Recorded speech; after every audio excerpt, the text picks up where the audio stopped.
Welcome. You're about to listen to Sad Panda Presents, a podcast about philosophical topics and how those topics work into everyday life and video games.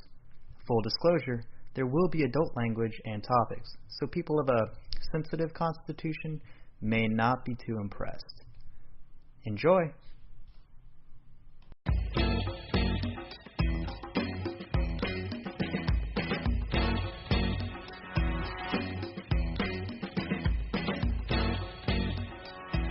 Go ahead and start. So, hello everyone, this is Shane. This is Drew. And we are Sad Panda Presents. And we're going to be talking about, yes, a couple just sad pandas, just the saddest of pandas. Yeah. Always blocked by the hentai sites. It is what it is. So today we're going to be talking about determinism and free will. But before we get there, how was your day, Bubba? How are you doing? My day was all right. Work was a little slow.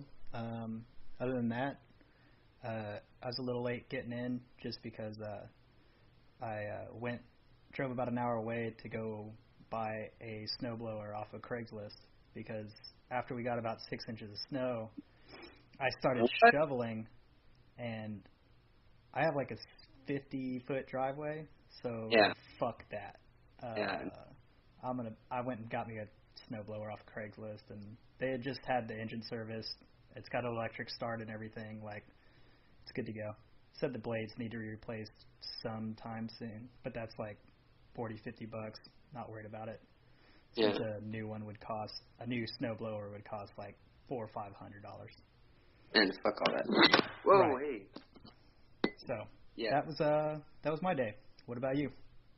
Oh, it was good. We had snow, which is strange for South Texas.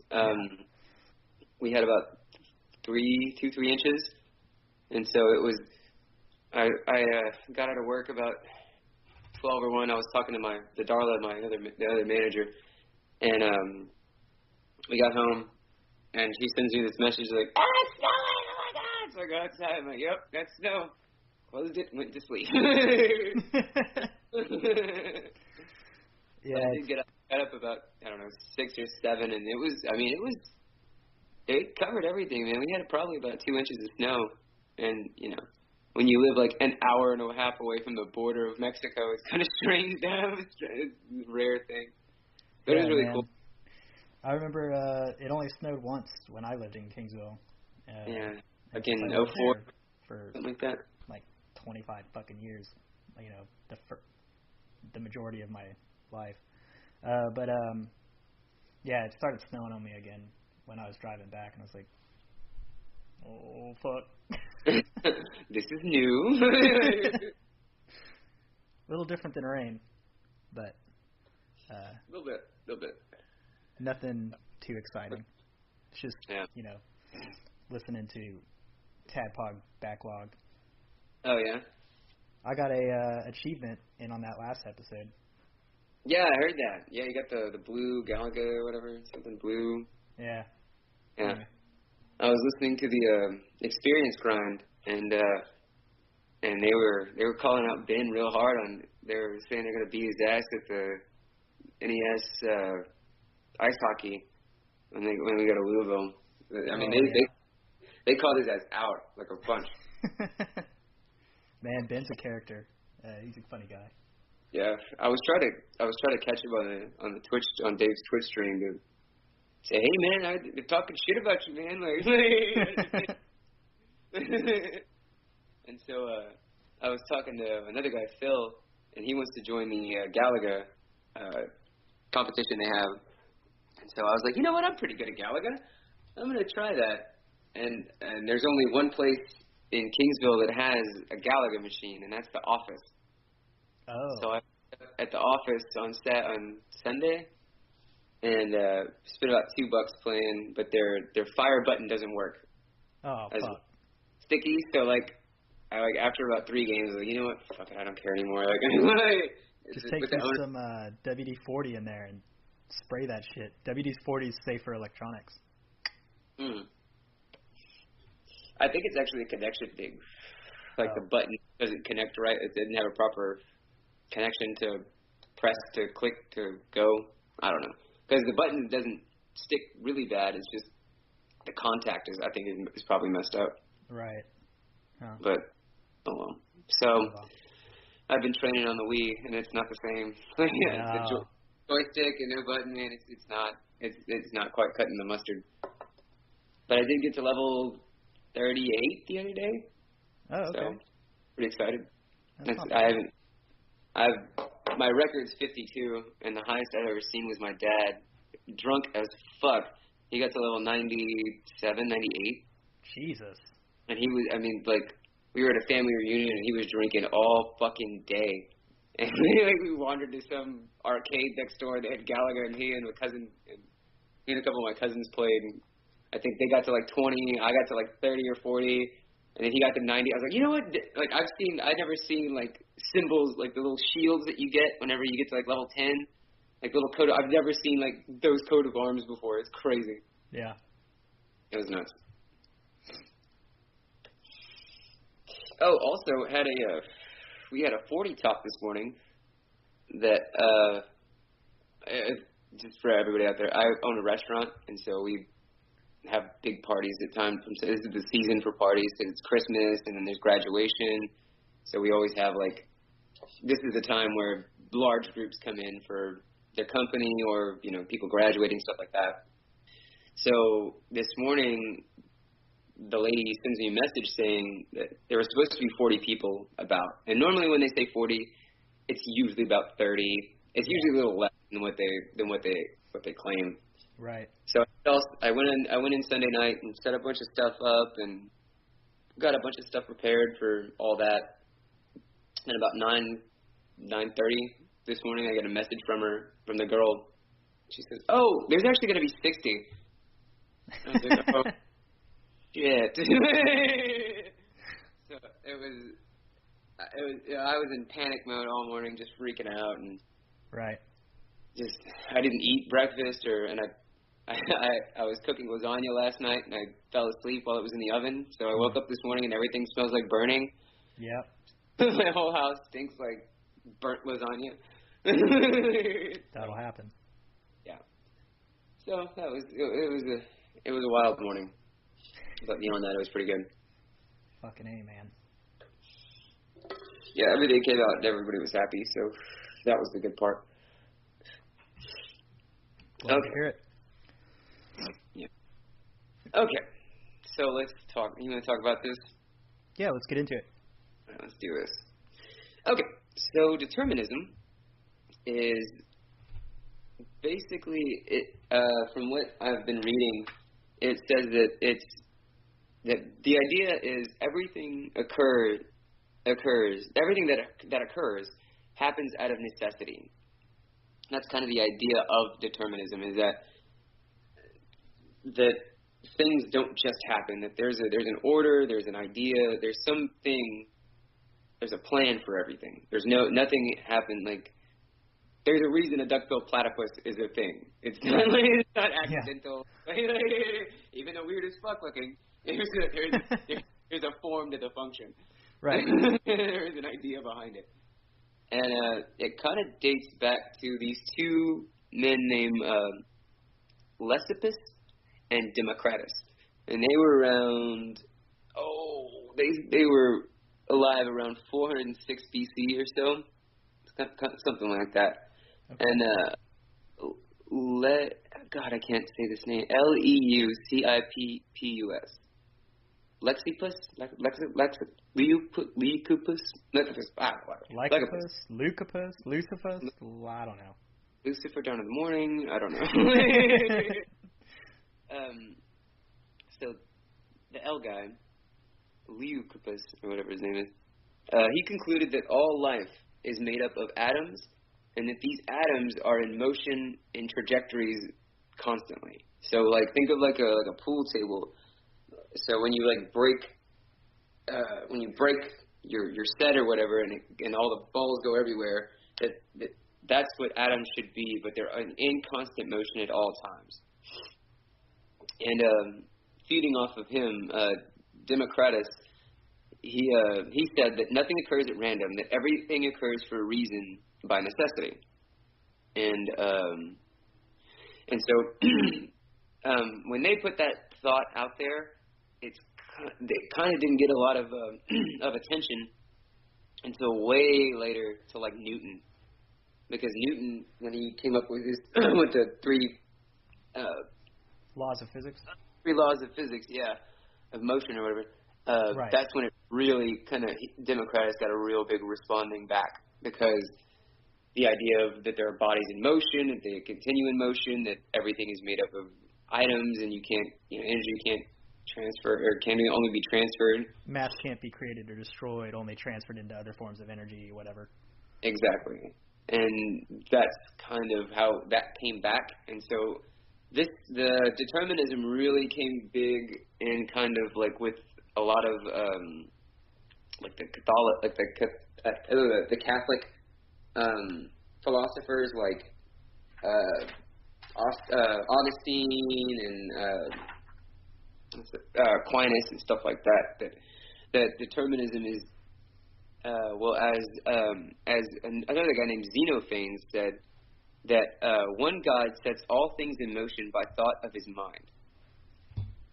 And so basically that creates this theory of the first form, is that when the God or creator called everything into existence, that all things happened then to now, like everything known and that have been and will be, it was already determined. And then that's where you get kind of the idea of the word determinism, is that everything in life is already predetermined. Right. So there was some original being, and he set in motion a plan, and everything happens according to that plan. It's on that track. Nothing you can do about it. That's how things happen. That's the reason. Do with you what you will with it. Yeah, well, you can't do anything with it. It's already happened. Like, you're already, in theory, we've had this conversation that this is already, we've already done this. Everything that I'm going to say or you're going to say, even though to us it feels like it's on the fly, is actually pre-planned by the supreme being. Right. And but that's kind of the religious takeaway of it. The original idea of predetermination is that there's something that determines an order, and it happens. With religion, it just happens to be a God. With other things, it could be some unknown force of the universe, what have you. Mm-hmm. Okay. Yeah.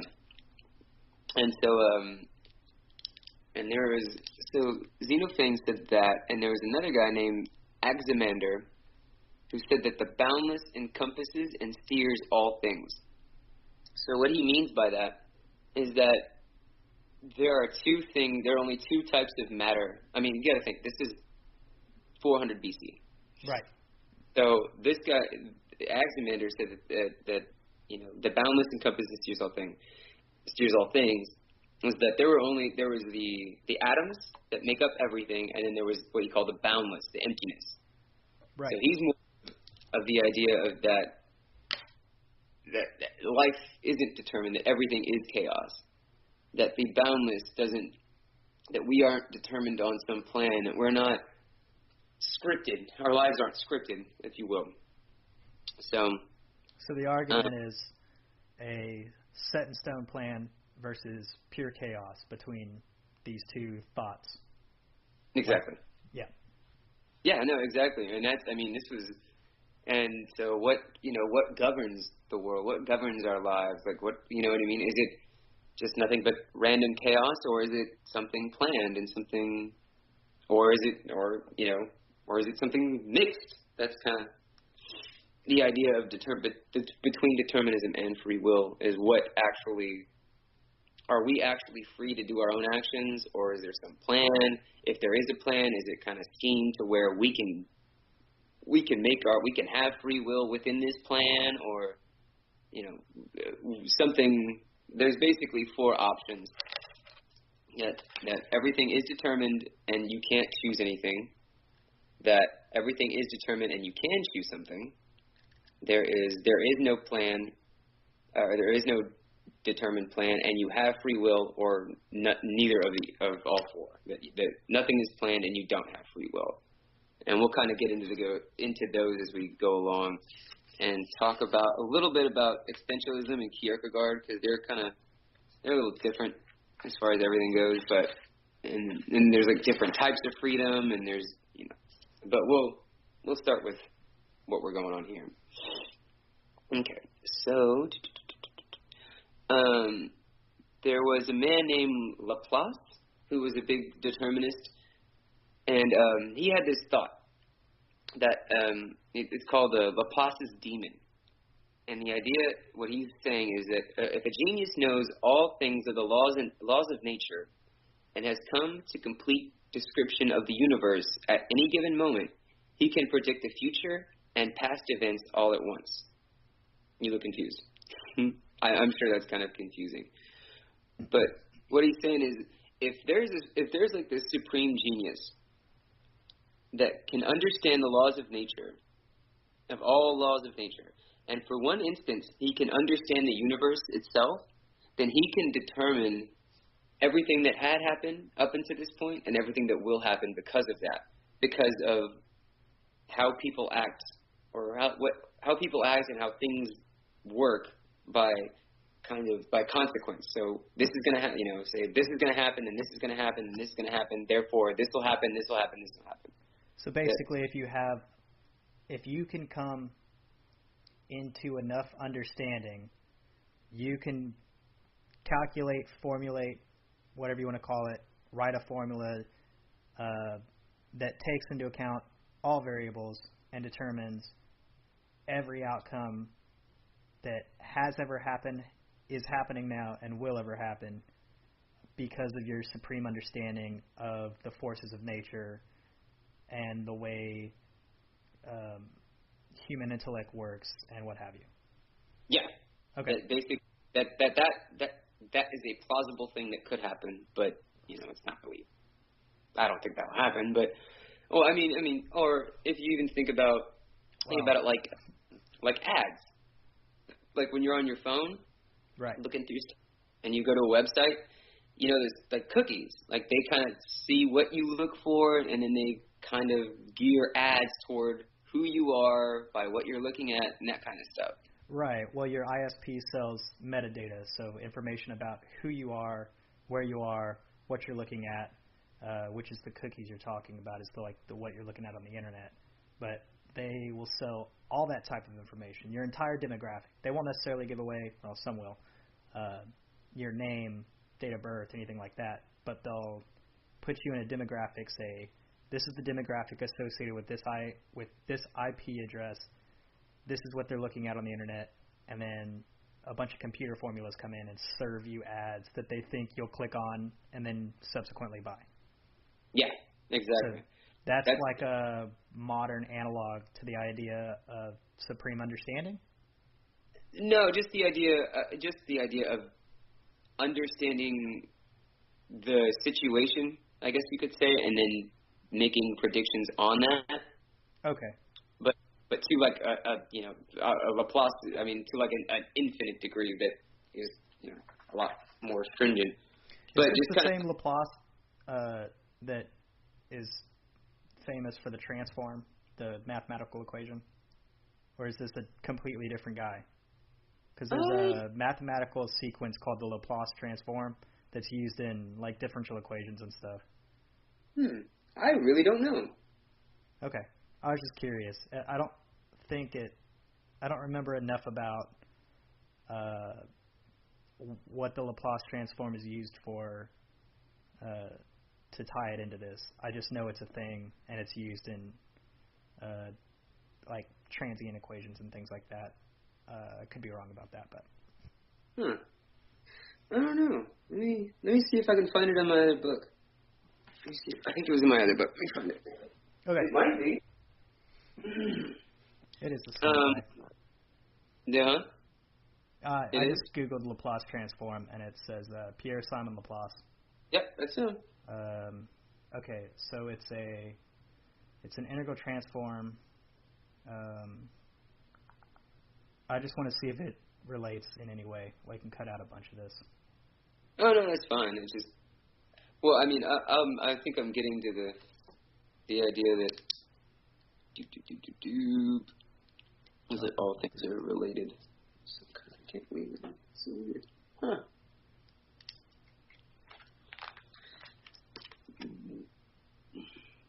So it is some kind of a prediction formula that can be used in a lot of different ways.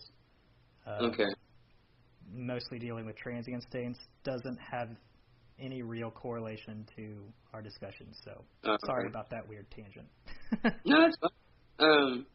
But there is an interesting note that they have in here. It said, it's basically every thought of every brain followed necessarily from the brain states that preceded those thoughts. So basically, there's a system that your brain goes through thoughts that goes through, from A to B to C to D to E. Right. So he was kind of talking about just that on that with the demon, saying that just understanding the thought process of people and then therefore giving that, knowing that and then moving forward to like the great idea of everything before and after. Right. So if you understand somebody's thoughts, and if they go through and you understand that they've gone through thought process A, B, C, you can predict D, E, F.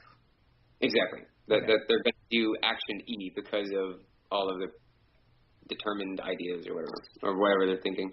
Right. Okay. So, with that being said, we can go into hard determinism. And hard determinism is that as it says here, is the view that determinism is true and that the truth rules out the possibility of freedom. If everything is necessary, then nothing is free. Okay. So that's hard logic. That,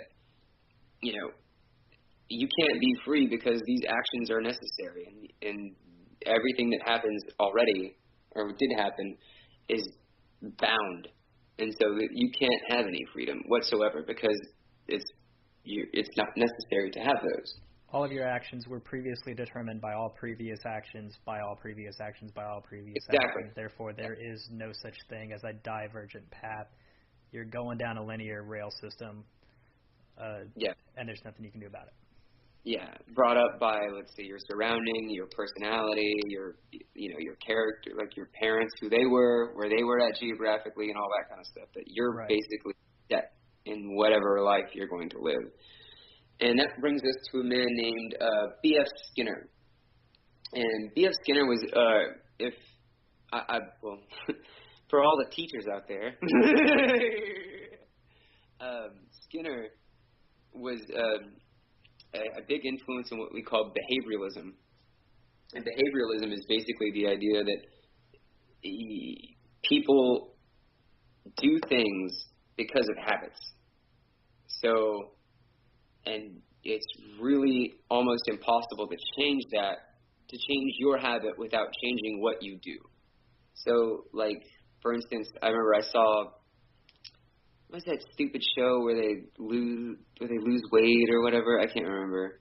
There's a bunch of them. There was some that I saw, something like that, where this poor girl, she worked at a bar forever, and she was overweight. She went on this show and lost a bunch of weight, and then went back to her bar, and then like within a week she had to quit because the environment there, that behavior of that old lifestyle was just going to send her back, because she said something like she went back, gained like 15 pounds, and then immediately quit. Right. Because the environment itself. Right. And so that's basically what Skinner brought to the table in that, is that your behaviors are kind of locked in and are determined by your environment, by your action, by your habitual actions. So if you want to quit smoking, you've got to change the behavior to do that. If you want to, lose weight or whatever, you've got to change your patterns, your habits, to change yourself. Because we are creatures of habit, and by not changing the habit, you're not going to change. You're not going to get a different outcome. Yeah. And so that's real hard in determinism that there is no freedom. You are locked in because of who you are, your personality, your nature and your nurture, and your habits and actions. And also, another hard determinist, he's kind of hard, but he's kind of soft. That's what she said. Is Sigmund Freud. Okay. Is basically, he says that everybody's personality is crystallized by being 5 years old. By being 5 or 6 years old, your personality is cemented, and you can't change that. That you might act, you're going to not be as emotional or erratic, from if you're 60 as opposed to being 5, but your behavior and your personality are already set. So you're kind of locked in to who you are by year 5, no matter if it's good, bad, or whatever. Oh, let me go back with behavioralism. I'm sorry. Let me backtrack just a bit on Skinner. Because I want to bring up this idea, is that with hard determinism, the real problem is that since we don't have, as far as determinism goes, we don't have a choice to any actions. So therefore, we can't be responsible for our actions. Okay. Because it was predestined. If like Skinner says that if, like he was talking about criminals, if a child grows up in a household of criminals, more than likely he's going to be a criminal too. He's going to be abusive or angry, whatever. He's going to be a criminal. Right. Just the environment he's in, and there's very, very, very, very little chance that he's going to not follow that same behavior. Right. And so by that, if you believe in determinism, then he can't be held responsible, because that was what he was predetermined to do. He was predestined to be a criminal, no matter how hard he tries or whatever he wants to do differently. Right. And you do see a lot of evidence in that, for that, I should say, in society and whatnot, being, you see kids that grow up in that type of criminal environment who tend to end up putting themselves in the system. Or repeating the cycle as well. Yeah. True. But so with hard determinism, that's your basic side-scrolling Mario game. Like, yeah, man, you are on rails. You're on rails. There is a pattern to beat that game, and that is the only way to beat that game is to follow this pattern, and you save the princess at the end. Yeah, for sure. Like there's no freedom. There's no choice. I wouldn't even say this is a game. This is more like a book. Okay. You know what I mean? Because even in Mario, you have the option to pick up Yoshi or do this or get a cape instead of a fireball or whatever. Right. This is but at the same time, there's a certain pattern you must follow, and if you do not follow it, game over. Bye. Okay, yeah, maybe like a Metroid or like Castlevania, where it's like impossible. Yeah. You've got to do the exact thing, or the Medusa heads will fuck you up. Right.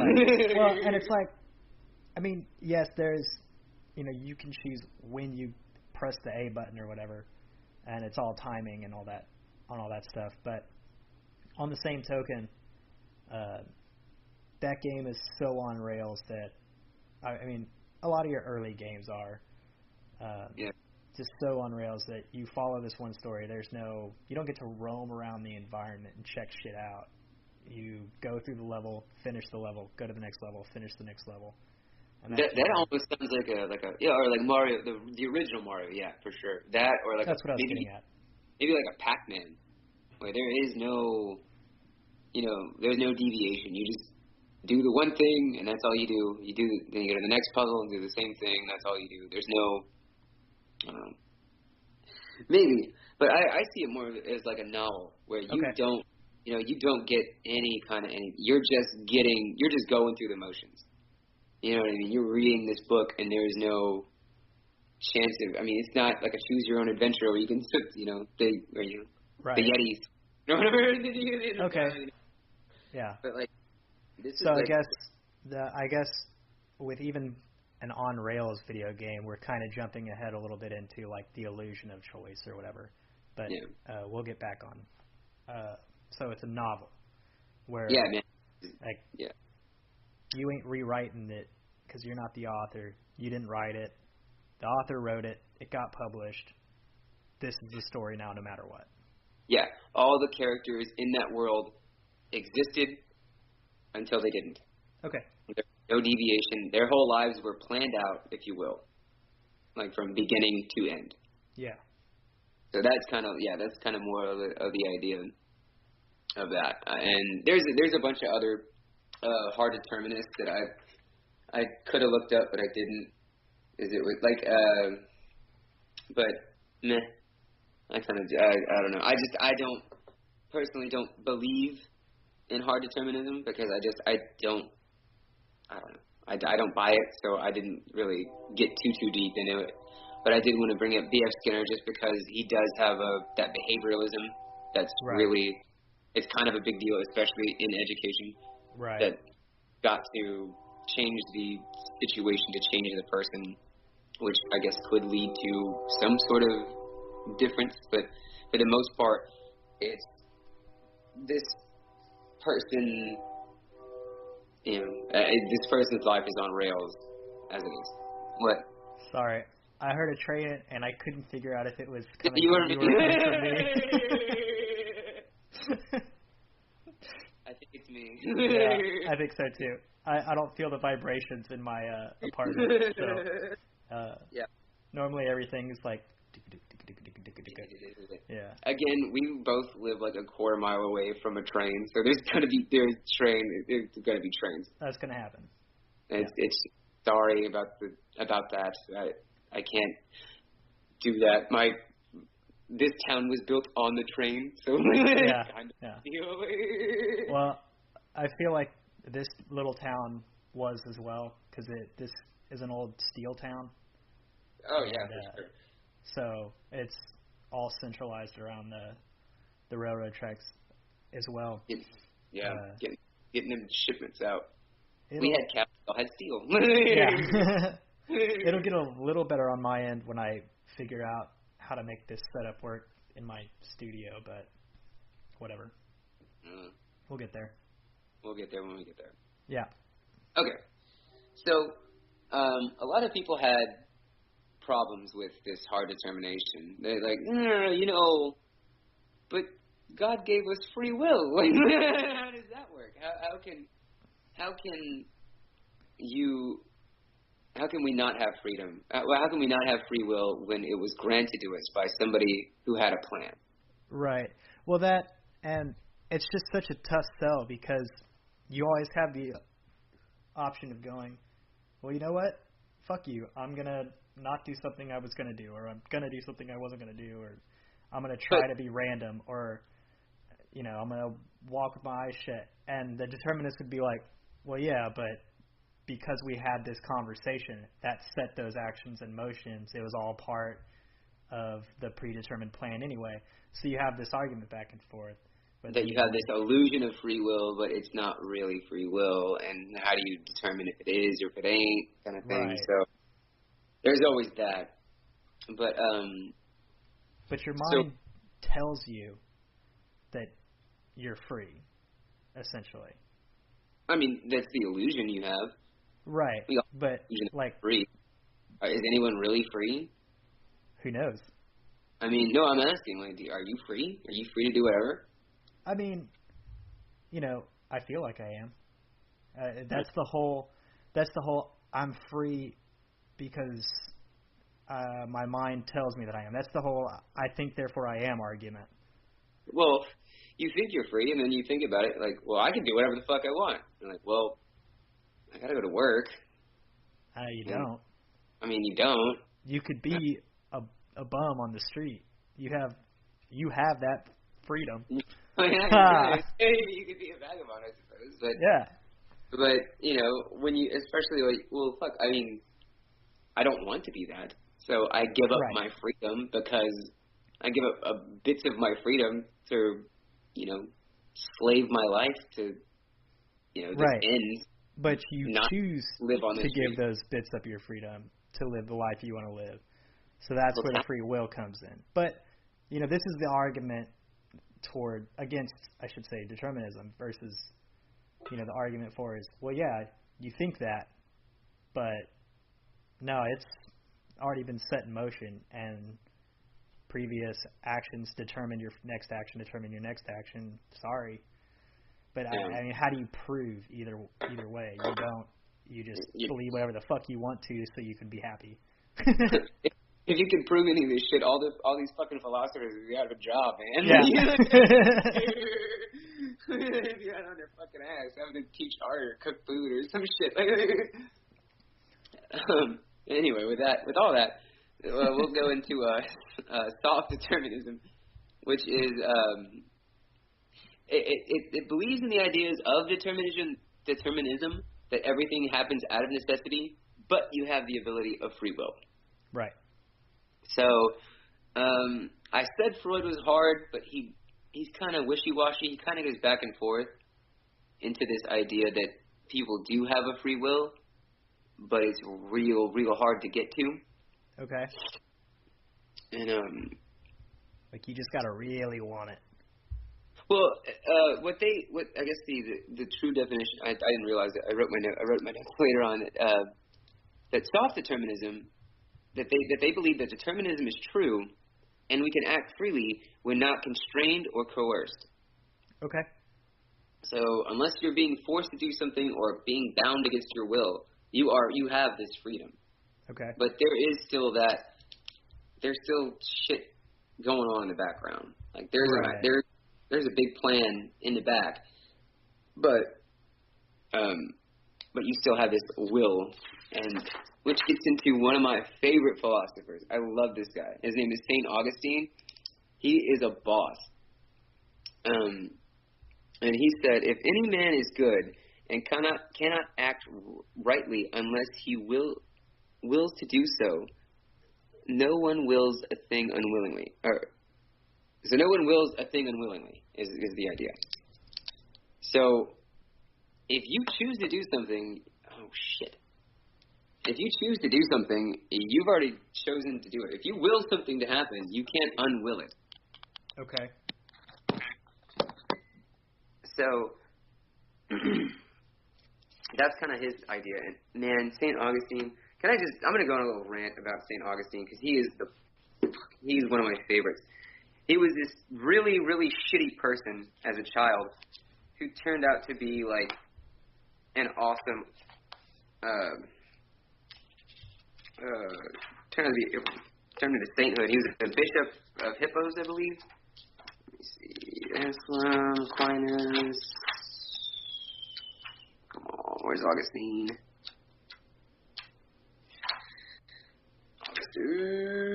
Augustine. All right, here we go.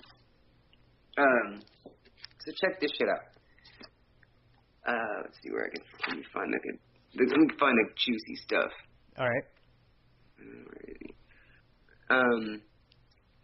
He said he lived a life of pleasure. He said, I cared for nothing but to love and be loved, but my love went beyond the affection of one mind for another. Beyond the arc of bright beam, friendship, bodily desire like a morasses, an adolescent sect welling up within me, exuded midst whichever clouded over and obscured my heart, so that I did not distinguish the clear light of blah, blah, blah. Love and lust together seethed within me. In my tender youth, they swept me away over the precipice of my body's appetites and plunged me into a whirlpool of sin. And he also says, I was so blind to the truth that among my companions I was ashamed to be little less dissolute than they were. For I heard them bragging of their depravity, and the greater the sin, the more they gloried in it. So I took pleasure in the same vices, not only for the enjoyment of what I did, but also for the applause I won. Nothing deserved to be despised more than a vice. Yet I gave in more and more simply to vice, simply in order to not be despised. If I had not sinned enough to rival other sinners, I used to pretend that I had done all these things had I not done them at all, because I was afraid that innocence would be taken for cowardice and chastity for weakness. I mean, this dude... Peer pressure. Oh, for sure. Like, for sure. Like, basically, he's saying, I like doing all the fucked up shit, or what they viewed as fucked up shit, sins, and depravity, and excess, and lust, and whatever. But also, like, hey, you should do this because it'll make you cool. Yeah. Yeah. I mean, he did, like, one of his, like, famous quotes is saying, he was trying to understand what it was to be a human, and to really understand, like, what is humanity. And so he looked back and he thought, and he goes, you know what it really is to be a human? We used to go into this fig farm, like this fig orchard, and we would take all the figs and we'd go to the neighbor's place and we'd feed them all to the pigs. Like, we'd just steal all their shit and then feed them to the pigs because fuck them. And he's like, that's what humanity is feeding figs to pigs. Because, fuck it, why not? It's just to be destructive for doing some, illogical shit for no reason, just because it's there to do. Like, doing stupid shit because you can do stupid shit. So then there must have been a real turnaround for this motherfucker if he was canonized into sainthood by the church. Oh, yeah. Yeah, he wrote a book called Confessions. The Confessions of St. Augustine. Really, give that a read, dude. It's really cool. About how he was this shitty person and then turned around and was like, you know what? I sort of like Alex in A Clockwork Orange, where he was like this shitty dude who did all these terrible things and then kind of turns it around. But he did it organically, whereas Alex did it more. Well, he was forced. Yeah, under coercion. Yeah. I mean, essentially tortured until he gave in to goodness, as you will, air quotes, goodness. Yeah, yeah, he was a good person, until the end. Right, until he, it all comes crashing back down and he starts raping and murdering again, but... Yeah, but there you go. Good movie. Oh, yeah. Good book, too. In fact, the author, Burgess, had to write another chapter because the book, where the movie ends, where he's, like, thinking about fucking that chick in the hospital, and he I was cured, and then it's, like, showing him fucking this girl. That was the end of the book. That was the original end of the book. But but in, like, Europe, they wouldn't allow him to release the book to the public until Alex kind of saw the error of his ways. So he had to write this bullshit-ass last chapter where he's like, he saw Dim was a cop, and he saw him, and he thought he looked back, and he said how stupid this was, and how silly we were for doing all these terrible things to people. Which, it's a shitty cop-out, but... Yeah, but it's also a very obvious cop-out, where anyone that is reading this is probably going to be like, oh, well, you know where he meant to end it. Yeah, it feels a little forced. Yeah. But I guess with that, we can also look back on Skinner, between B.F. Skinner and St. Augustine, where Skinner, the true ending of A Clockwork Orange, is that behavioralism, where he's still the same fucking person. He's still going to be that shitty person who does terrible things to people, whereas in Augustine style, he actually reforms and becomes an actual better person. But, yeah. Anyway, I'm sorry, I wanted to gush on St. Augustine because he is one of my favorites. I love the stories of the drunk priests and the real, you know what I mean? Like, yeah. I love that. That no man of God comes from being of God at all times. I like my pastors with a little dirt in them. They gotta have a little dark history. I like that. Man, I know you used to fuck up. I can tell. Anyway, so basically, so self-determinism, just saying that we are free when not constrained and coerced, but for the most part, everything is planned out. And that, Thomas Hobbes also thought that, and Baruch Spinoza also believed that kind of thing. They put it a little more flowery. I don't know, I have a bunch of quotes from them, but I don't want to get into that because it's kind of a hard read. But, so between that, we get to indeterminism, which is saying that determinism is false, that there isn't a pre-planned anything, but we are free. Okay. That we do have freedom, but as Axamander said, that the boundless encompasses and steers all things.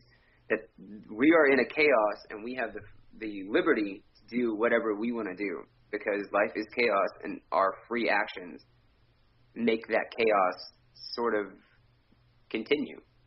Right. So that's basically Skyrim, because I mean, there's a story you could follow if you want to, but you can pretty much just fuck off the whole time and have an endless amount of fuckery and chaos. Yeah, you can exactly. Joining whatever factions you want to, going wherever the fuck you want, riding a horse up the side of the mountain. Yeah, I mean, you go nuts, man. The world's your oyster. You can do whatever the fuck you want to do, and that there's no plan or rhyme or reason to anything. Right. Almost like maybe like a WoW, where there isn't like an overarching story, but it just is, and you just play. Yeah. The big MMORPGs or fucking GTA. Yeah, there you go, Grand Theft Auto, exactly. Where you just fucking murder, rape, kill, do whatever the fuck you want. Yeah. And there's no real rhyme or reason to do it, but to not do it. But to do it. Right. And well, it's like, because I mean, GTA does have a air quotes story. Well, it does. It has a campaign, but GTA Online, there's no fucking campaign for that. It's they have some heists you can do if you want to, or you can just hire muggers to go mug people or do whatever you want. I mean, I don't play it, but I've seen a bunch of plays, like Let's Plays and shit, and man, they just dick around all the time. That's pretty much the gist of GTA Online. Is there's no set in stone anything. Everything is pure chaos, and everybody's doing whatever they want because they can. There you go. That's it in a nutshell, man. Yeah. As far as history goes, go ahead. Oh, I was gonna say, whereas like the limited free will, where there's still a story, is like your open world Zeldas. So like Breath of the Wild and Ocarina, where you have some open worldness of it, where you can go kind of dick around and do whatever you want, but in the end, you're still gonna save the world. Yeah, that would be a good one for like self-determinism. Exactly. Right. You can fuck off. You can get the Goron sword if you want, but goddamn. Yeah. Run that mushroom all the way to Hyrule. Goddamn. The lake. Fuck. Yeah. Have you played any Breath of the Wild lately? I have, man. I've gotten to Hyrule, and I haven't beat Ganon yet, but I got to the castle and kind of fucked around and got some stuff, and I've mostly been trying to get all the shrines and the seeds and stuff like that. Right on. Have you done all 4 of the divine beasts? Yeah, I've got them all. Oh, okay. Fucking yeah. If you beat the game and you're still into it, check out the DLC, because they just released the second DLC pack, and I think if you just buy the DLC, you get all future DLC, or at least the version that I purchased did. I guess it's their season pass or whatever it is. Mhm. And I've been playing through the second DLC lately, and man, it's pretty good. Like, essentially, you replay the 4 Divine Beasts, but there's a bunch of quests to get back to that, and they're harder because you have super limited gear, and so it's basically hard mode. I mean, the first DLC pack introduces hard mode, Yeah.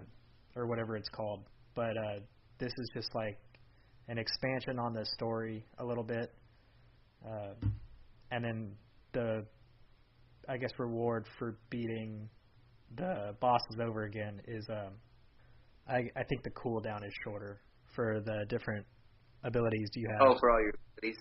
Yeah. Oh, okay. But it's Huh. really good because you have to do like 4 or 5 or 5 or 6 quests to get to the point where you're refighting a boss again. So Mhm. those are pretty interesting and puzzly and stuff like that. It's very Oh, okay. Zelda-esque. Yeah, they add more dungeony stuff, Uh, like a I dungeon. mean, it's more Because Breath I of the feel like Wild. all the dungeons, like to get to finish the bosses, were kind of short, which Yeah, is like atypical. Because like I it's remember it's not more of like the that, but it is more shrines and puzzles to figure out how to unveil the shrines. So when you go back into the Divine Beast, it's just the boss fight. You're not redoing the Divine Beast oh, puzzles you don't have to get the themselves. whole thing together. Okay. No. So you're uncovering shrines, and the shrines are all the puzzle stuff that you would see in temples and stuff like that. So Oh, okay. it's more Breath of the Wild. I got you. Been fun Check though. it out. I've spent a solid 6-8 hours with it, and I'm halfway through, I think. Okay. So let me touch a couple of things on soft determinism before we move into indeterminism.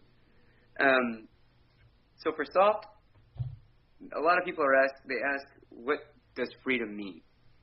And like, for instance, if somebody asks you, hey, do you want to go to the movie later? You're like, I do, but I have to do this. So what you're saying is, you do have the freedom to go to that movie, but it's presupposed but I'm not able to. I want to, but I'm not able to.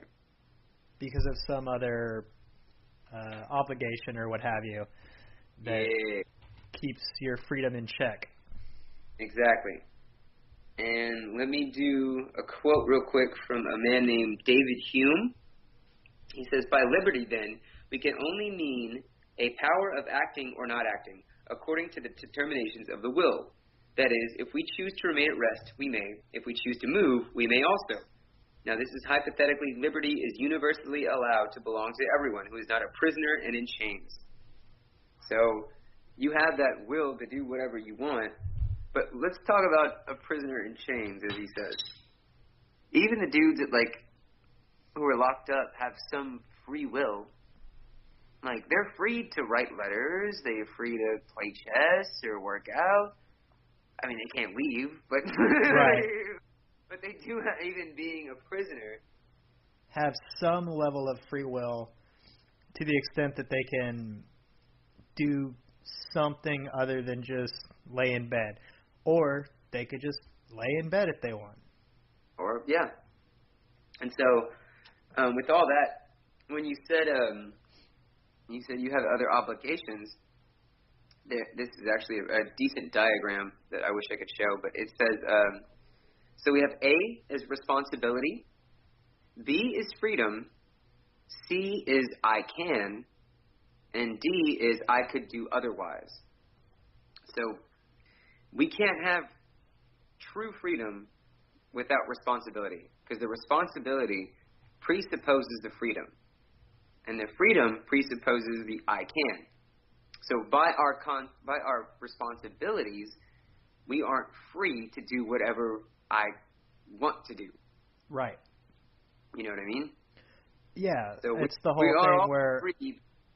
I'm free to go to the movie, but if I have to work at the time that the movie is showing, well, that responsibility presupposes me being able to go to that movie. Yeah, exactly. So freedom's a tricky subject, especially since, we have all these obligations in life to where we don't have, especially when you get older, you get these responsibilities that allow you a lot less freedom. Fuck, Right. when I was in high school, I did whatever the fuck I wanted to do, whenever I wanted to do it, because I didn't care. Yeah. Yeah. And now I've got a house, I've got bills, I got a kid. Yeah. I have a lot of things that I've got to do first before I can do whatever the fuck I want to do. Right. Right. The lights are on, and I have food. Mom's not doing my laundry anymore. Like. Shit, this being adult sucks. You think you get all freedom when you're a kid, and then you fucking realize it. Wait, this sucks. Why did I ever leave? I should have just stayed at home for the rest of my life. Yeah, that was a running joke I had with my parents, that I was going to live with them until I was like 40. Just because I didn't want to have to adult. Yeah, adulting sucks a bunch. Oh, man. Okay, and one more thing. There's another really, really good philosopher that I really like. His name is Immanuel Kant. He's German, and he's not Brian German, but he's German.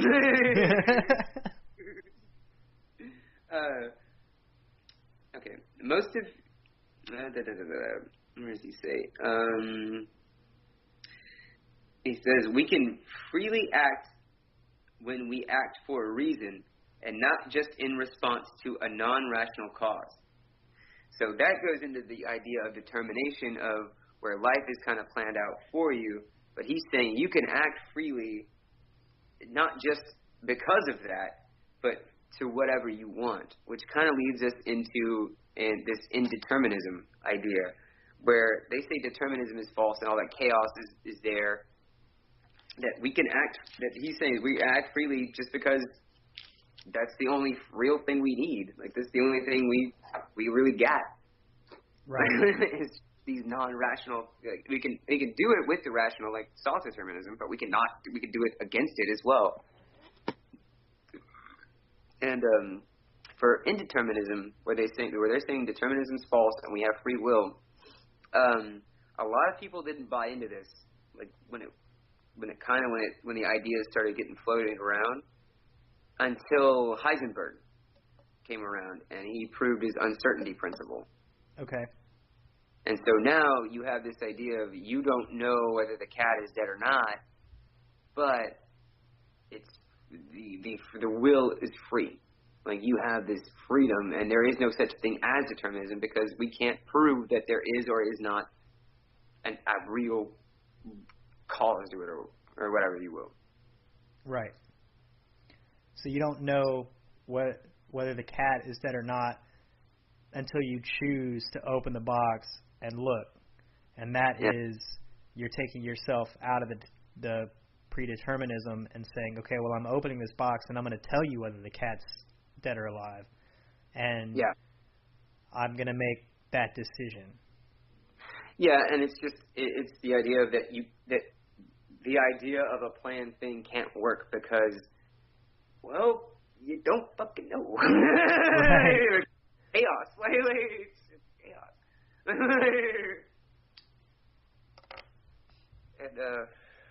And so that's kind of that it's saying that basically chaos, that there is no real plan. It's just an idea but we're completely free to do whatever. Which leads us to our last kind of the last idea, and that's called libertarianism. Not the party. Like I'm right. Not libertarianism at all. What they're saying is that determinism is false and freedom doesn't exist. And in the words of Peter Inwagen, He says, if determinism is true, then our acts are the consequences of laws of nature and events in the remote past. But it's not up to us what went on before we were born, and neither is it up to us what the laws of nature are. Therefore, the consequences of those things are not up to us. So we can't control the environment around us at all, whether it be our biology, our character, Montezuma getting conquered. Like we can't affect those things. So whatever happens in our lives, it's of no consequence to us anymore because we don't have any control over what's going on. I know that's a hard one to swallow. Yeah. Well, again, that's about as tough a sell as predeterminism, as hard predeterminism in the first place, because you're going, well, I know that if I make decision A, the decision B is going to happen. So, for instance, if I press this button, it's going to make a clicking sound every single time. I can determine that. I have experimental data via pushing the button that it clicks. So I can choose on my own free will to press that button and make it click, or whatever that the jump button in Mario or whatever. Like, I push the button, he jumps every single time. It's repeatable. It's a thing. It happens. I can choose to do that whenever I want. But with this chaos theory, they're basically saying, yeah, okay, well, but because of nature and the forces at will, you didn't actually choose that. You just think you did, but it's pure fucking chaos, and you can't make that determination because, hey, the game might glitch and reset itself, and all of a sudden the jump button caused this glitch to happen, and you couldn't possibly have predicted that, and what have you. Yeah, I completely agree. Okay. It's a real, like I said, libertarianism is really hard to get behind. I feel like just as hard, if not harder, to get behind like a hard determinism. Right. That just because me as a person, I'm very, if you tell me to do something, I'm going to do the opposite. Like, yeah. I'm that kind of people, you know what I mean? So if you tell me that everything is set, I'm like, no, I'm going to do something to make sure that it's not set, that I'm going to fuck up the system. Right. Or say that there is nothing at all, like some nihilistic kind of idea that we don't have freedom. The idea of not having freedom, to me, is insane. Right. Because I do kind of what I want when I want to. Yeah, well, it's that whole go nuts within reason kind of thing. Like, we're people of, not just us, people are people of habit, people of instinct, people of psychosis in some cases. I mean, it's fucking nuts. And, maybe if there's some, psychotic instinct you have, maybe you aren't under control. But at the same time, if we even bring it back to Schrodinger's cat, I don't know whether or not the cat inside the box is dead or alive, but if I put that box in an aquarium full of water and put a stone on it so the cat can't get out, it's fucking dead. I made that decision, and that happened. Like, I knew it was going to happen, and, I wouldn't do that because I'm not going to just kill an innocent animal, but I'm just saying, we had to talk about murder at least once today. We went on the thing last time about OJ. No, we had to talk about murder in some way, or it's not us, is it? Well, I mean, I don't know. I guess I like to use extreme examples when I'm trying to think of a point about something, and what carries more gravitas than murdering something, So. Or get the biggest boner. After you strangle somebody to death, that hard-on just comes in throbbing. Oh, purple rainer. Sorry, I really haven't killed anything. Recently. Yeah. I got acquitted of those charges. Glove don't fit, man. Glove don't fit. Glove don't fit. All right, keeping the OJ streak alive. Okay, and then so that's kind of the four big themes of determinism versus free will. But there's also two other side. There's a bunch of other subcategories of this. It gets real textured and wordy. But I'd like to touch at least on existentialism. Who was Jean-Paul Sartre was a real big. He was kind of the first big name in all this. And it's kind of like, it's more of like a philosophy lifestyle that you have to live to achieve this kind of thing. And he was kind of a freakazoid. But the biggest fucking weirdo in philosophy, there are a lot of weird ones, like David Hume that I brought up earlier. He was in World War II, and he was the dude who like they needed somebody to like run a grenade and throw it in the other trench, and he would be the dude to do it. He's like, okay, cool, I'm there, like in the front lines, running to the other trench to throw a grenade to kill the dude. He was a crazy fuck. But Kierkegaard is the guy I want to talk about. Kierkegaard, just a real quick quote. He was real big in like Catholicism, and he wanted to bring people back to the church, but he like pushed more people away than brought them in, because he was such a weirdo.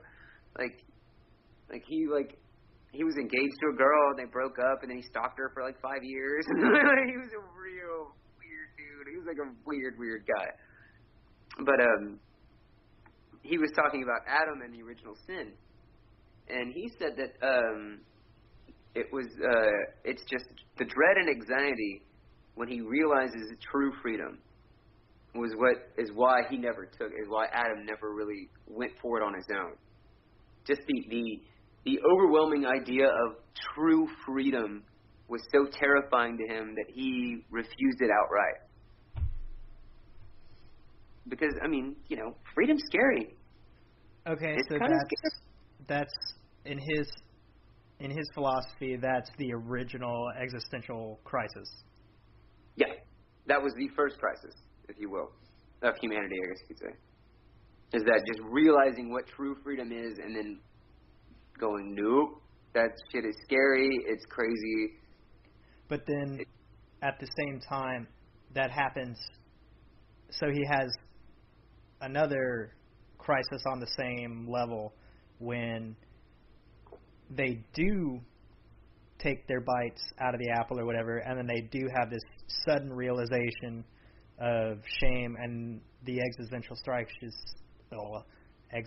crisis rears its head again, going, oh shit, I was right, this is fucked up, I don't know what to do now. Yeah. Okay. Yeah, that's pretty much it, yeah.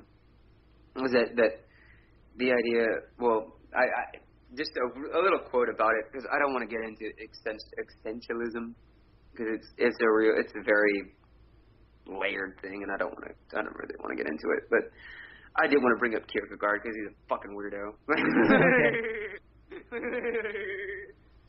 Well, what about him was so weird? What actions did he have that drove people away? He was just real, he was a fucking freakazoid, dude. Like, he would go outside, like, churches and scream at people about how they're not religious enough. Like, they're going to church and like, why are you dressed up like that? This is the Lord's house. You need to do. Okay, so he was he was one of the original, like, fire and brimstone kind of evangelists. Kind of, but he was like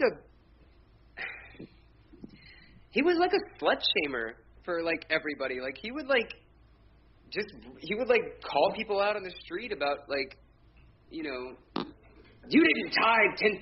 What the fuck? You're making, your business is doing well. Why the fuck are you paying more to the church? And like he would just really, he had a big passion for the church, but he just didn't. He was so abrasive. Yeah. He was so abrasive about it that it pushed people away. And his writings are, I mean, he's got some good stuff. He wrote a lot of very interesting things, but from what I understand of him as a person, he was just he would just push people away. Like he'd be that asshole with a megaphone outside the strip club screaming at people and shit. Like, and then like, hey, come to church. Like, no, dude, you just fucking yelled at me for being at a titty bar. Get the fuck out of here. He was one of those guys. Okay. And I guess he teaches his own, I suppose, but yeah, he was kind of a freakazoid. The last bit I would like to talk about is it's called perverse freedom. And this isn't real big in philosophy, but I did read a lot of Dostoevsky, and that's who Fyodor Dostoevsky. He wrote Crime and Punishment, and he wrote specifically on perverse freedom is a book called The Notes from the Underground. It's a real short read, but it was really good. It was really good, and he's real dark and shit, and 1700s, right? Or, 1800s Russian. Yeah, they're going to be a little dark. They have a real bleak outlook. But I have to say, one of my claims to fame is that I actually read Crime and Punishment through from beginning to end. And son of a bitch, I needed like a cookie or a medal or something. Like somebody should have given me a fucking prize for finishing that damn book. It was so fucking long and crazy. Yeah. But however, he wrote like I said, he wrote Notes from the Underground. And let me see if I can find this quote from him. Where is it? Come on. Here we go. Okay. So this is like the opening line, and it's gonna be. I'm not gonna read it all, but I'll read a bunch. The opening line of this is, "I am a sick man. I'm a spiteful man. I'm an unattractive man. I believe my liver is diseased. However, I know nothing at all about my disease and do not for certain what ails me. I don't consult a doctor for it, and never have thought I have respect for medicine and doctors. Besides, I am extremely superstitious, sufficiently so to respect medicine anyway. No, I refuse to consult a doctor for my spite. That you probably will not understand. Well, I understand it though. Of course, I can't explain who it is precisely that I am mortifying in this case but my spite. I am perfectly well aware that I cannot pay back the doctors by consulting them. I know better than anyone by all this that I am only injuring myself and no one else. But still, if I won't consult a doctor for my spite, if I won't consult a doctor, it is from my spite. My liver is bad. We'll let it get worse." And this is the idea of twisted freedom, that you have the will, the freedom to treat yourself like shit, to be masochistic to yourself. Like for instance, smoking. I'm a smoker. I know it's bad for me. I know it's probably going to kill me, but I don't quit. And that's my perverse freedom, is that I can live a healthier life. I choose to drink and smoke because that's my freedom. And if I want to do that to myself, I'm going to. And I think that's a lot. That has a lot to do with like vice as a whole. And I just wanted to bring that up because it was fun. Okay. I mean, that itself, in a way, kind of ties. I mean, like you said, it's a subset of one of these other ones, but I mean, that's the free will and the unbounded drives and all that. it's also eerily related to existentialism, Existence. in that he's having his own existential crisis with, I know I'm dying, but I'm paranoid and I don't believe in medicine, and even though this thing may help me, I refuse to give up my vices, or I refuse to let something help me. And that's, it kind of ties all of these things back together, where you could also say, well, that could be soft determinism as well, because maybe he's just determined to die at a young age, or to die in an unhealthy manner, and he has free will, but his free will is driving him towards that end. Or you could look at it the other way, where he has ultimate freedom and he chooses to do whatever he wants. I mean, it kind of depends on how you want to argue it. Yeah, but interesting. It was the only example of this perverse freedom. I've only seen it in reference to the Notes from the Underground and from Dostoevsky. Okay. I'm sure there's more, because I didn't really super go deep into it, but I like the idea of someone just not giving a fuck. Right. You know, like that. Like, I don't give a fuck. Like, I don't like doctors. I'm not gonna do that shit. I just don't give a fuck. I'm gonna do whatever the fuck I want, even if knowing it's bad for me. I'm still going to do it. Right. And that can be said for, I mean, a number of vices that people have. Is that, and I think that relates back to St. Augustine and him saying that, what is it to be human? It's fucking doing stupid shit because we can do it. And I enjoy, doing petty things to feeding figs to pigs. Yeah, feeding figs to pigs because because I that's can. what it is to be living. Yeah, and I think that's the real summation of. I feel like that's the truest form of freedom, is this perverse freedom, is that you could do whatever even if it's bad for you, you don't have to eat McDonald's every day. I know McDonald's is bad for me, but goddamn it, Whataburger's a bad motherfucker. I'm gonna eat that shit all day. Hey man, I miss me some Whataburger. I'll tell you what. I don't eat a whole lot of fast food. I guess unless you count pizza, which is probably equally unhealthy. But I don't know. I guess it. Yeah, I'm gonna eat that chicken fried steak. I know I'm 250 pounds and I'm 5'2", but I'm gonna eat that chicken fried steak. Which is, I mean, in the Kingsville area, I mean, the diabetes is like 40% of the population. And yeah, well, the rest of America is not far behind, but. And well, shit. And I run a restaurant, and I've got salads. There's salads on the menu. I'll tell you, my number one seller all day, every day is chicken fried steak or chicken fried chicken.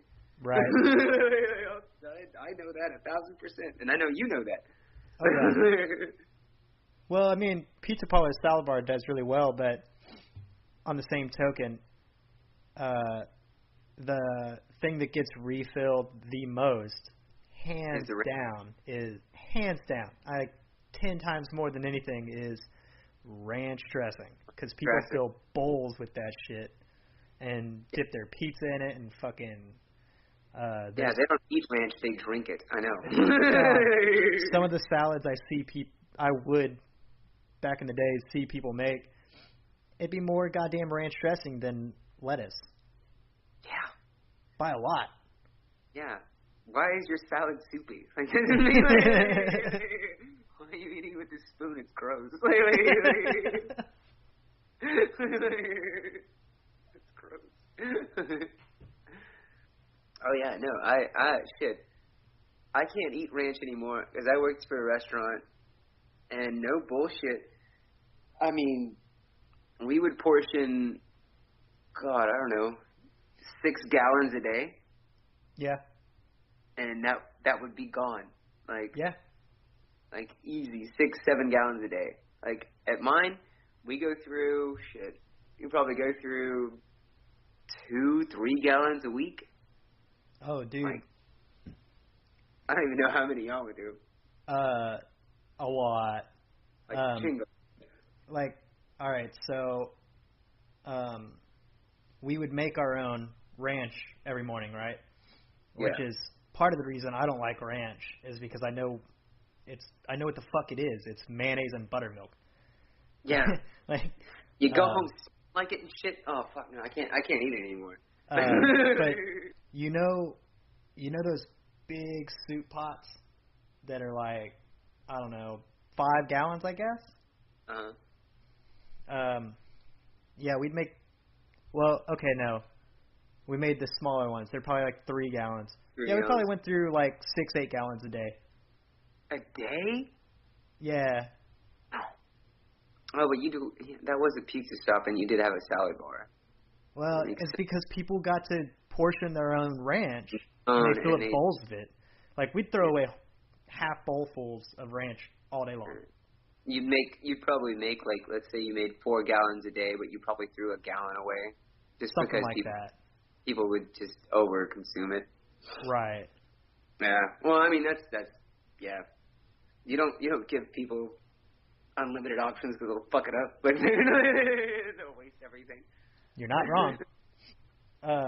Yeah. So that's the vice of Kingsville is diabetes. Hypertension, diabetes, yeah. Motherfucker, man. Oh hell. Well, do you any last comments or notes or anything you want to say about any of this shit? I don't know. I think we covered shit pretty well. Okay. I'm trying to think.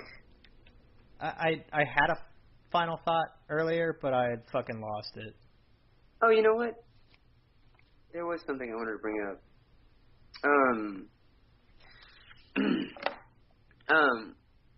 So we were talking about free will and all that. What about people with like mental illnesses? How do you feel like they have free will, or do they? Like people who are like OCD or something like that. That's actually a really good question. Because I touched on it earlier with psychosis about how. You mentioned yeah.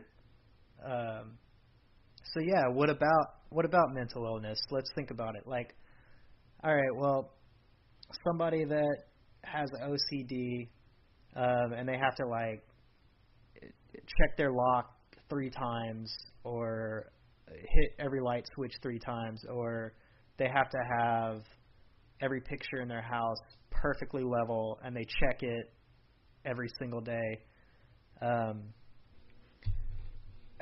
They have a certain level of free will in that they choose some things that they do. Like they can still choose to go to school or not, or get a job or not. But they have this internal dialogue telling them, make sure those fucking pictures are level. Make sure you click the lights 3 times before you leave the room. Things like that. But so that takes away some of their free will, but at the same time you have specialists and therapy sessions that can help relieve that. And it's a matter of them having the willpower to overcome those urges. In that case, the voice is still there telling them, hey, click the light 3 times. But they can choose through practice and therapy or what have you to say no to that. And that's free will in that sense. True. But what if you were a person who lived in like 1600 Spain and had OCD? Would you have free will? Probably you'd have some level of free will until they locked you in a cell and or called you a witch and burned you at the stake or something along those lines. You did if you didn't open your fucking mouth, yeah. Right. Like, you'd still be able to work your farmland or whatever, but they'd see you out there. The potatoes still there? Yeah. Still making potatoes? Yeah? Okay, good. I don't give a shit what you do.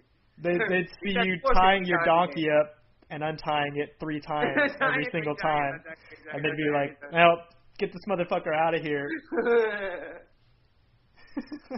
I don't mean to laugh at an actual mental thing, a mental health issue, but...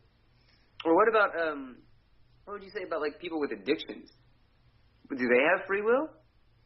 Well, again, they lose that free will for a while. Or, well, some people lose it entirely and until they die. And some people find a defining turning point, rock bottom, if you will, and say, okay, I'm going to fucking overcome this. And that's the decision, and that's when the free will reemerges. But I think it is different stages of free will in the sense that whatever this addiction is grabs a hold and they lose their free will to that. Or at least a portion of it. I mean, like cigarettes being an addiction, you're still able to maintain a job and pay your bills and raise your kid the way you want to raise your kid and play video games when you want to play video games. But every 30 minutes, hour, whatever, you lose a little bit of free will because you feel the need, a physiological and mental need to light a cigarette and take a break from life and give your will to that cigarette or that shot of cocaine or heroin or heroin's going to be a little longer than it has now. Yeah. I mean, it's going to take you out of the game of life really for a minute. Right. And that's where you see like the adverse side effects of like the super hardcore fucking drugs like heroin that you can fucking die the first time you use it. Yeah. And then it's not or you even to the point of addiction, but your free will led you down a chaotic path that led to your immediate death. But the people that do end up addicted, it is something that takes away their free will. Because it's by using your free will to give up, I guess by your choice you gave up your own sense of free will. I guess you could say that it turns into a responsibility now, especially if you're addicted. It's now a responsibility that presupposes your will. Does that make sense? Yeah, okay. Now you are fucking, it's a part of you and you're a part of it. Okay. Yeah, you could say that. But how about this? What if you get thrown in jail and you lose your free will that way? Is that then a responsibility? No, that's chains or whatever. Yeah, you're bounded. Yeah, no, you're bound. Like you still have a bit of free will, but you don't have a lot. Right, and I think something like a mental disorder or an addiction can be a metaphor to that. That you're bonded in some way. Right. Maybe not physically, but mentally. Well, I guess physically, like if you're doing heroin or something like that. Right. Or your body physically needs it. Yeah. So I think I would like it to a prison sentence where maybe it doesn't affect your free will in the sense that, where like prison you can't leave the confines of this space, but with a mental addiction or a mental illness or an addiction,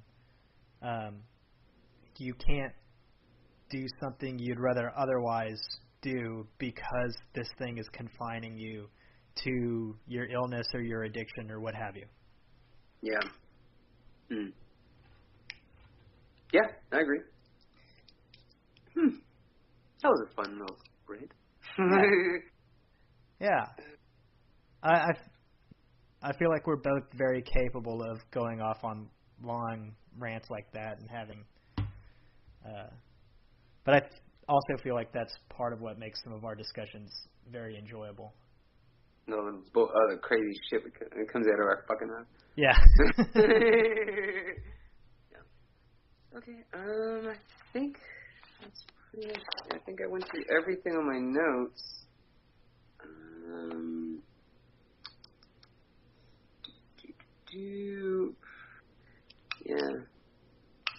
Yeah, just stuff on Skinner. More stuff on Skinner, but I think I've hit him pretty hard. But beyond that, I think yeah, that's all my notes. Okay. You want to close this out in any special way? You want to? I don't know if you had anything planned for the ending. I don't know how to end the show. Well, yeah, I guess we didn't. We're done. Yeah. I guess we didn't really ever come up with anything for that. I don't know. What if we close on a quote? What if we look up you look up a quote and I look up a quote to end on? Okay. Does it need to? No. Or how about this? How about we do a toast? Okay. Did you drink it and I'm drinking? We can do a toast to shut it down. Sure. I feel like we're gonna run out of these within like the first 10 or 15 episodes, but. No. Well, I've got 12 in my repertoire. Okay. I can look up more. Yeah, we can always look up more. Yeah, you might want to talk. Which is your favorite? I mean, the old standby that I go with is, here's the women we love to fuck. Okay, well, all right. Well, I guess I got to start with here's what my sister taught me. Because she did. Here's a quote my sister taught me. All right, you want to do it in tandem? We can try. All right.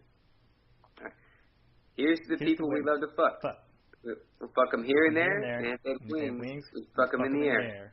And when they're dead and long forgotten, we'll dig them up and fuck them rotten. Cheers. Ollie. Well, thank you everybody for listening. We're somewhere on the internet, on the interwebs. Andrew could probably fill that in later, but I don't know where we're at. We'll fill that in later. Yeah.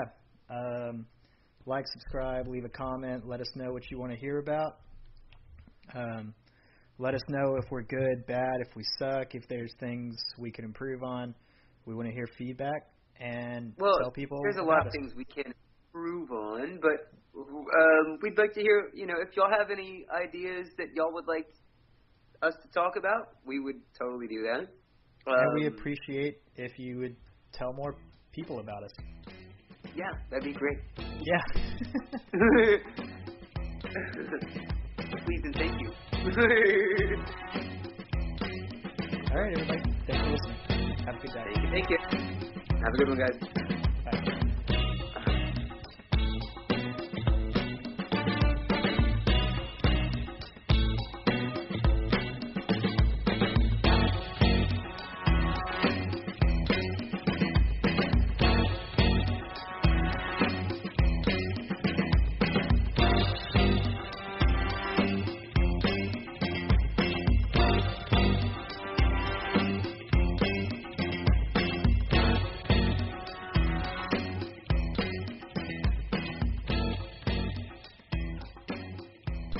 Music credit to bensound.com.